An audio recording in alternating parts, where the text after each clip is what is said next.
Hey friends, it's me, Micah. This is the Homestead Bandwagon, and today I'm talking about how to wreck, ruin, massacre, destroy, mangle, or otherwise break your rototiller. Let's just get into it.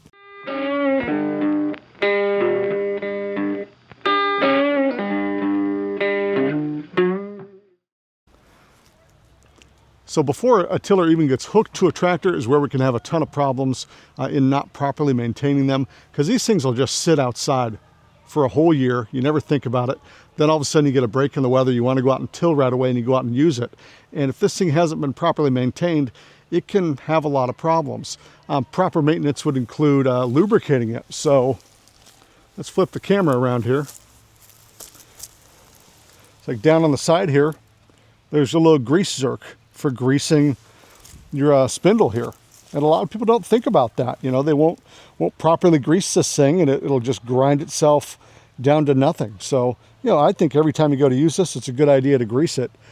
Check in to make sure all the bolts on all your beaters are still tight. That is super duper important, and something, again, we usually just don't think about. But what if one of these gets loose and goes flying off? That's a failure you don't want to have. It's pretty dangerous. PTO shaft. This is something that gets ignored a lot because you just don't think about this PTO shaft needing to be lubricated inside and out, but it does. And then whatever's saving the gearbox from damage, usually it's one of these slip clutches. These need to be maintained too. So you loosen these nuts up, retighten them, you hit them with WD-40, you do stuff to keep this clutch pack loose, and then your U-joints here need to get greased as well. So people don't think about it because they're not using them that much, but boy, if you're not maintaining this clutch pack, this is going to cause a lot of damage to either the gearbox on the tiller or on your tractor. So certainly something to pay attention to. And then coming around the other side, you know, this guy in here is full of fluid. You want to make sure that you check your fluid level in your gearbox. And then up here as well, you got fluid in here. You want to make sure you're checking your level on that. So if you don't know how to do that, this isn't a maintenance video. There's videos on that. Or look at your owner's manual. Make sure you have fluid in here. And you might think, oh, I'm not using this very much. There's going to be fluid. A lot of times that fluid gets water in it. You want to get that watery fluid out and put fresh fluid in there. All right, we got the tiller on the back of the tractor, and this is where the action really starts. Couple things to check before you even start tilling, just to make sure this thing doesn't explode on you. First and foremost, something I always forget. This is the thing I have broken more times than I care to remember. Right down here, this little kickstand. This prevents this tiller from rolling on you when you're hooking it up or taking it off. I always forget to take this kickstand out, and I have bent it really badly over and over, and it's become a problem. We'll just put it that way. I can't even put it back in the mounting hole a lot of times. So take your kickstand off. That's more of a reminder to me than anybody else, I guess. But next, let's put the camera down. We're going to talk about the sway chains. So your sway chains are what hold your lower lift arms and preventing from swaying from side to side. Depending on your tractor setup, you might have to loosen your sway chains to hook up to your tiller. But we want to tighten them back up. Because if this tiller's swanging around all over the place, it's gonna break. You're gonna break your lower link arms, the tiller will get bound up, all sorts of horrible things will happen. I probably see that happen more than anything else, is the lower sway arms are loose or have loosened from the vibration of the tiller running, and they've allowed this tiller to sway back and forth, and it bent one of the lower arms on the tractor, or bent the tiller, or just done all sorts of terrible, terrible things to the tractor. So you really want to pay attention to those lower sway arms. So a little bit of play is all right. You want this thing to be able to move a little bit when it's on the ground. We just don't want it free swinging side to side. Next thing you really got to take a look at is your top link on your tractor. You want to make sure that this thing is pretty level. You don't want your tiller tilted too far back or too far forward. You want it just right. So, you know, we want this thing sitting pretty flat on the ground. So we could tighten or loosen our top link right here to affect how level this thing is front to back. We want it to be pretty flat. And speaking of, I should have thought about this with the lower link arms.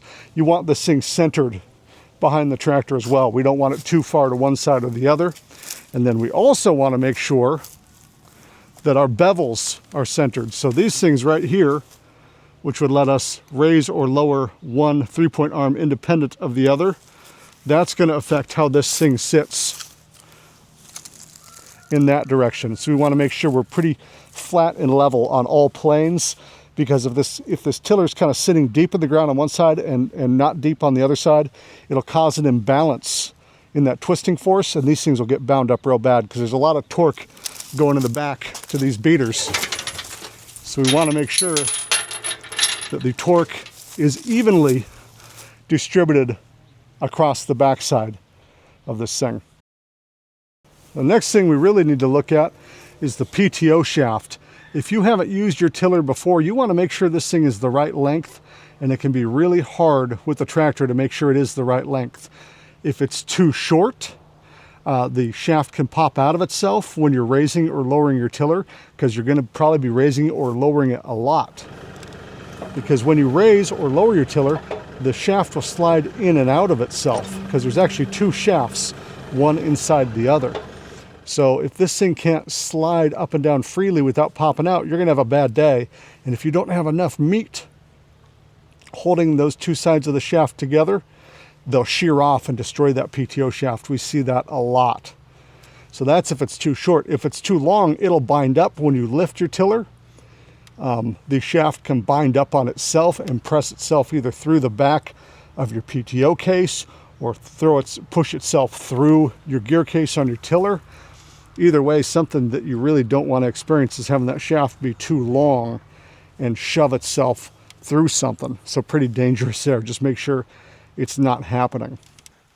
Now, something I think is really important to talk about when you are running your tiller is keeping your skirt down as much as possible. You know, there's some thought that, well, I can't pull this skirt up right now because it's laying on the ground. If you can, keep this skirt pretty far down. You really don't want to run with the skirt wide open. If you do catch a rock or a T-post or something, it can come just rocketing out the backside of your tiller.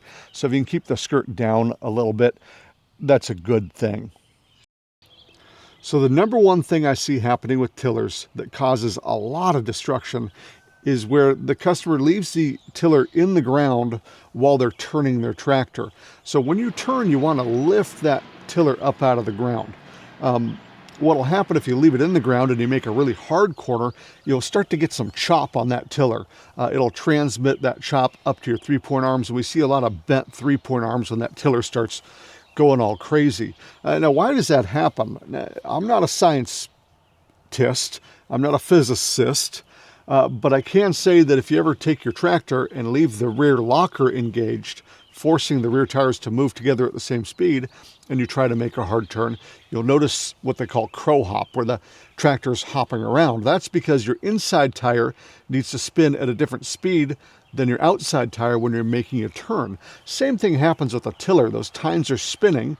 Now we're trying to turn. The inside tines need to spin less than the outside tines, and because that can't happen, they're all locked together, they'll start jerking erratically. Because the thing's trying to go straight. That's what it's designed to do. It's not designed to turn and have the tines move at different speeds. They're all moving the same. So you leave that tiller on the ground, you get a lot of binding and crow hop. That binding and crow hop will transmit into your 3-point arms and either twist and bend your 3-point arms or bust your sway chains. No matter how you slice it, not very good. Similarly, when you come to the end of your row, if you're just backing up to go down the next row, which we do a lot in really small enclosed spaces, also you want to pick the tiller up out of the ground. First and foremost, you have a skirt on the back of your tiller. You know, if you're driving backwards with that skirt down, that skirt can push right under the tiller and get destroyed. Probably don't want to do that. But in addition, the tiller is designed to be used moving forward. So some of the geometry that happens when you're moving backwards can make things twist and bind in ways they aren't supposed to and damage the tiller or the tractor. So you only want to use that tiller going forward, lift it up before you go in reverse.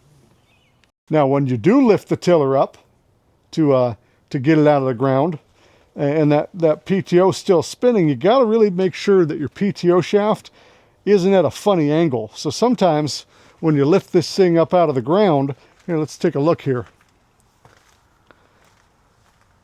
You can see how this shaft is sitting at a more extreme angle. And this isn't even at its top height. So eventually this U-joint in here is trying to go at a 90-degree angle while it's spinning. That math just don't work. So you want to make sure when this thing lifts that it's not sitting at a hard angle. I mean, I'd say anything more than even 45 degrees is a bit much, because it can be spinning and hit this. It can be spinning and bind up. It can just cause all sorts of havoc if that PTO shaft, when you lift this thing, goes to a funny angle. So be careful about that. Ways to prevent that from happening is you can do what I did here, which is put a set of Pat's quick hitches on the back of the tractor.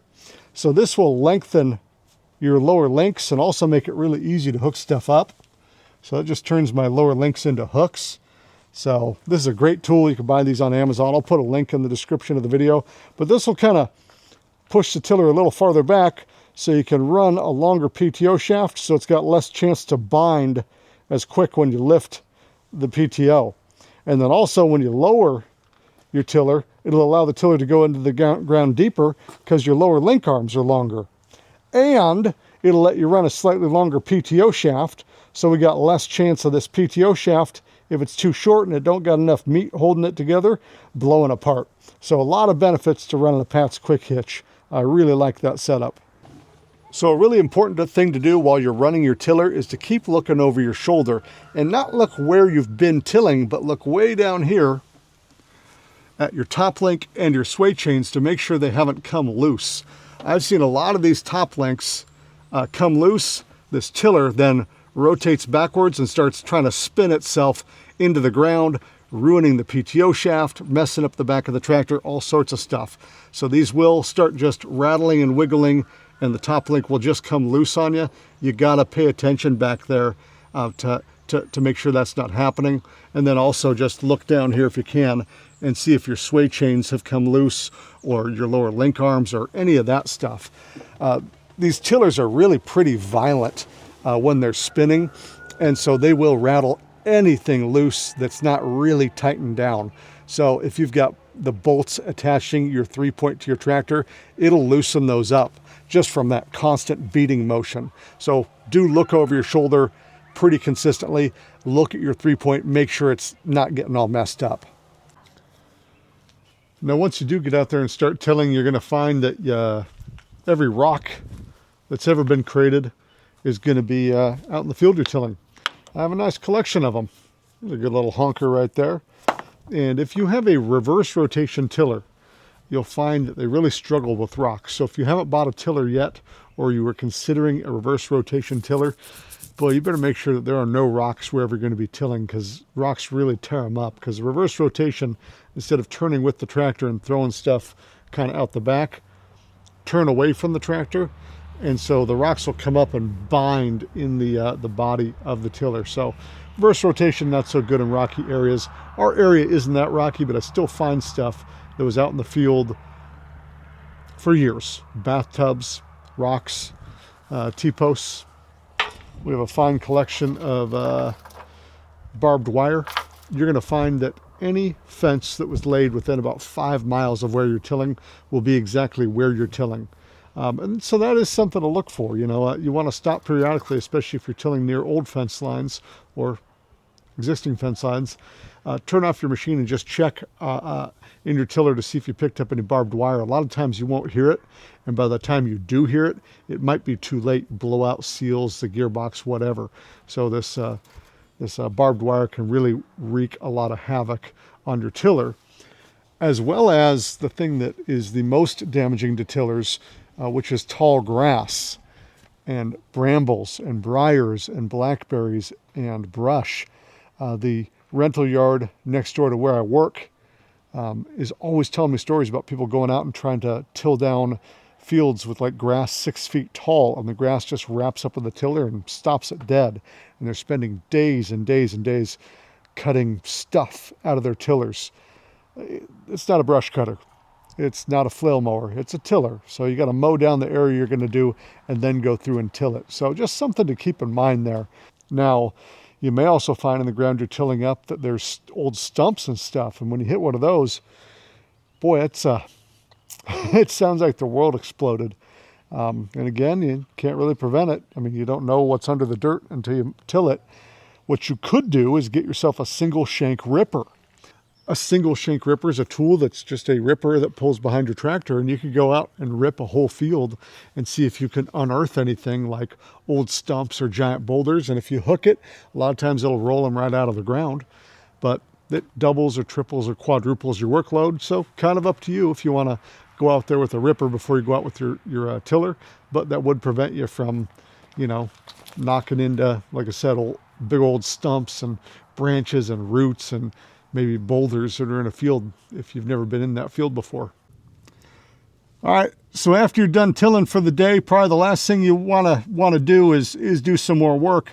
But it's a really good idea to clean up your tiller before you park it out in the field for God knows how long. So I got the skirt up on this thing.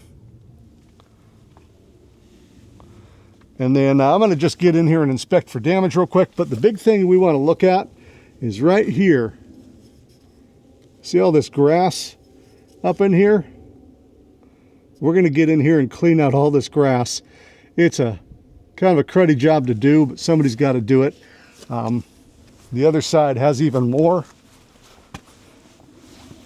And this stuff, if you just leave all this grass going, it doesn't seem like much now, but it'll build up over time and it'll press in here and blow out seals and do all sorts of stuff. So we're going to need to get in here and cut all this out before we decide we're done for the day, which is unfortunate because I'd like to go actually enjoy my weekend and do something other than work, but yeah, it is what it is.